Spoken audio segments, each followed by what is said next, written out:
in the quiet optimism of the 1950s, when kitchens, gleamed with chrome appliances and advertisements, promised a perfect life wrapped in cellophane. Smiles, a quieter and more dangerous promise, was being sold to women in small bottles and pastel boxes. These were diet pills, marketed as modern miracles, scientific shortcuts to beauty, control, and social acceptance. They were offered not as medical interventions, but as lifestyle accessories, as ordinary as lipstick or hairspray, slipping easily into handbags and daily routines. To understand what these pills actually did to women's bodies, you have to drift slowly into that era, into a time when the language of health, femininity, and obedience blurred together, and when the risks were hidden behind cheerful slogans and reassuring doctors' endorsements. Most of these diet pills were rooted in stimulants, particularly amphetamines, which had entered mainstream medicine during World War II. Soldiers had used them to stay awake and alert, and doctors noticed that they also suppressed appetite. By the late 1940s and into the 1950s, pharmaceutical companies realized they could repackage this effect for civilian use, especially for women. Weight loss was framed as not just desirable, but necessary for happiness, marriage, and respectability. Advertisements implied that excess weight was a moral failing, a lack of discipline, and that pills could restore both the body and the character. When women took these pills, the first changes often felt subtle and even pleasant. Appetite faded, meals seemed unnecessary, and there was a sense of lightness that went beyond the body. Energy increased, moods lifted, and chores felt easier. For busy housewives juggling children, cooking, and social expectations, this boost felt like a gift. The pills promised control in a world where women were expected to be controlled. But beneath this initial clarity, deeper changes were already unfolding inside the body. Amphetamines stimulate the central nervous system, flooding the brain with neurotransmitters like dopamine and norepinephrine. In the short term, this reduces hunger signals and increases alertness, but the body does not accept this chemical intrusion quietly. Heart rate rises, blood pressure increases, and blood vessels constrict. For many women, this meant palpitations, sweating, and a constant sense of internal vibration, as if the body could not fully rest. Sleep became shallow or disappeared entirely, replaced by restless nights and racing thoughts. Over time, the digestive system began to suffer. Appetite suppression meant women often consumed far fewer nutrients than their bodies required. Vitamin deficiencies developed quietly, manifesting as brittle hair, weak nails, pale skin, and frequent illness. The stomach and intestines, deprived of regular food intake, became irritated. Some women experienced chronic constipation, while others dealt with stomach pain and nausea that they rarely connected to the pills themselves. In a culture that normalized discomfort as the price of beauty, these symptoms were often ignored. The hormonal system, delicate and complex, was especially vulnerable. Rapid weight loss and chronic stress from stimulants disrupted menstrual cycles.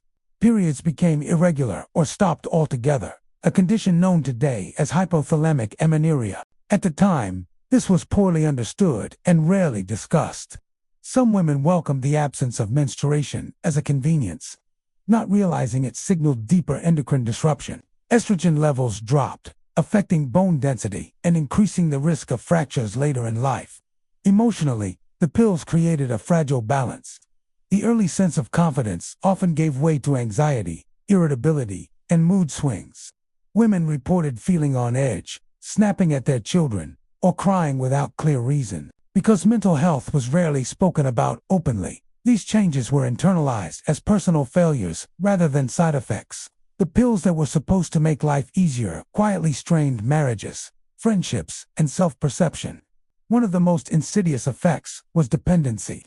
Amphetamines are addictive, though this was downplayed or denied in the 1950s. Women found that stopping the pills led to crushing fatigue, depression, and an intense return of appetite. Weight often came back quickly, sometimes more than before. This rebound reinforced the belief that the pills were necessary, creating cycles of use that could last for years. Doctors, influenced by pharmaceutical marketing and cultural norms, frequently renewed prescriptions without question. The cardiovascular system bore a heavy burden. Prolonged stimulant use increased the risk of high blood pressure, arrhythmias, and, in severe cases, heart attacks and strokes.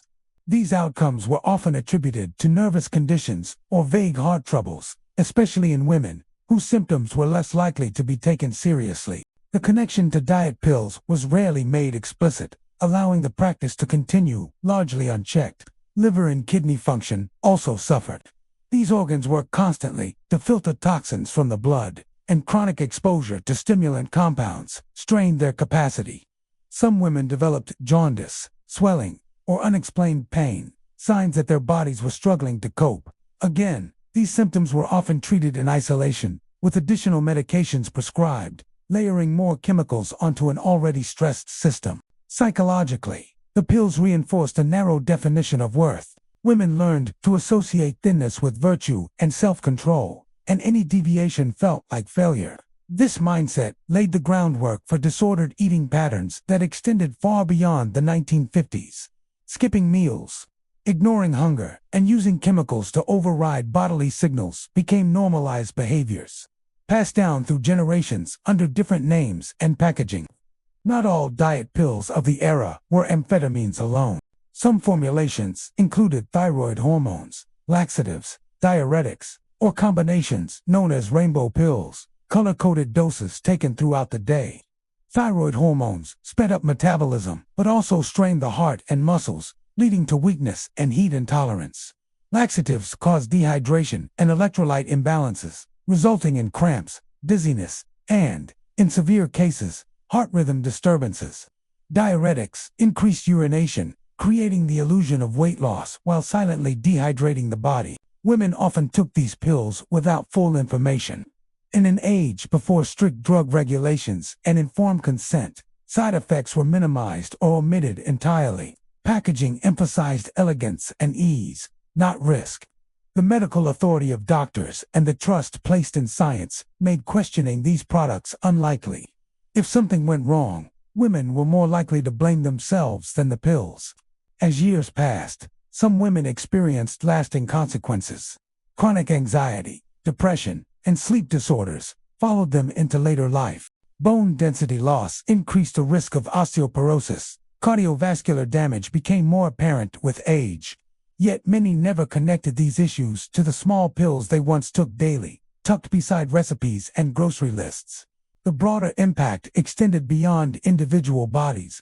These pills shaped cultural attitudes toward women's health, reinforcing the idea that female bodies were problems to be fixed rather than systems to be supported. They contributed to a medical culture that prioritized appearance over well-being, speed over sustainability. The echoes of this mindset are still felt today in the endless cycles of diet trends and quick fixes. By the late 1950s and early 1960s, concerns about addiction and adverse effects began to surface more openly. Regulations tightened, and public perception slowly shifted, but the damage had already been done for countless women who had trusted these products during their most formative years. Their experiences became quiet footnotes in medical history, overshadowed by more dramatic narratives of progress and innovation. Looking back with modern understanding, it becomes clear that these diet pills did not simply make women thinner. They altered hearts, minds, hormones, and so forth. They taught women to distrust hunger, to override rest, and to equate suffering with success. The bodies that carried these lessons bore the marks long after the bottles were emptied and discarded. In the stillness of history, when the noise of advertisements fades, what remains are the quiet truths written into bones and memories. The 1950s diet pills were not harmless aids. They were powerful drugs administered within a culture that demanded compliance and silence. Understanding what they did to women's bodies is not just about chemistry or medicine, but about listening to those quiet stories and allowing them to inform a gentler, more respectful approach to health in the present.